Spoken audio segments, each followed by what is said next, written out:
विधिमंडळाच्या हिवाळी अधिवेशनाच्या बजेटमध्ये कपात झाली आहे। हिवाळी अधिवेशनाच्या बजेटमध्ये 30% कपात करण्यात आली आहे। यंदा हिवाळी अधिवेशनासाठी 65 कोटींची तरतूद करण्यात आली आहे। गेल्या अधिवेशनात 100 कोटींचा खर्च करण्यात आला होता।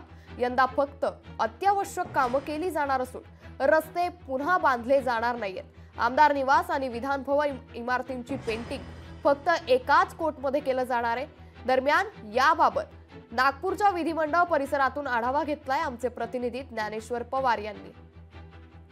वर्षी होणाऱ्या हिवाळी अधिवेशनात विधानसभेच्या आणि इतर सौंदर्यीकरणासाठी जे आहे ते जो खर्च येतो त्यामध्ये 30% जे आहे ते कपात करण्यात आलेले आहे। मी आता सध्याला नागपूरच्या विधान भवनात आहे। आपण पाहू शकतो की या ठिकाणी जे आहे ते हिवाळी अधिवेशनापूर्वी जे आहे ते या ठिकाणी विधान भवनाचं पूर्ण या ठिकाणी काम जे आहे ते सौंदर्यीकरणाचं या ठिकाणी करण्यात येत आहे। एकूणच पाहू शकतो की आतमधला सगळा मलबा जो आहे ते या ठिकाणी बाहेर काढण्यात आला आहे। आतमध्ये नवीन फर्निचर बसवण्याचं जे आहे ते काम सुरू आहे।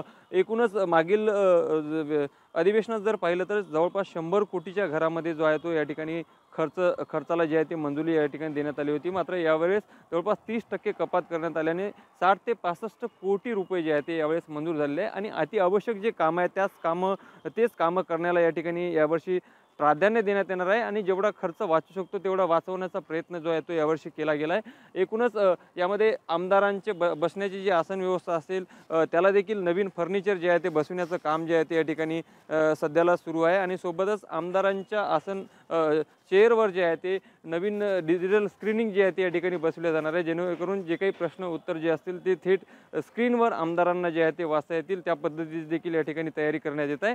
आणि मागील वर्षी जे आहे ते नवीन रस्त्यांचं जे काही काम करण्यात आलं होतं ते रस्ते जे आहे ते अजूनही चांगले आहेत, त्यामुळे ते रस्ते यावर्षी पुन्हा त्याची डागडुजी वगैरे केली जाणार नाही। म्हणजे जेवढं मोजकं खर्च करता येईल त्या पद्धतीने जे आहे ते यावेळेस आखणी करण्यात आली आहे आणि जवळपास यावर्षी जे आहे ते होणाऱ्या हिवाळी अधिवेशनामध्ये आता 30% खर्चाची कपात जी आहे ते करण्यात आल्याची माहिती आहे।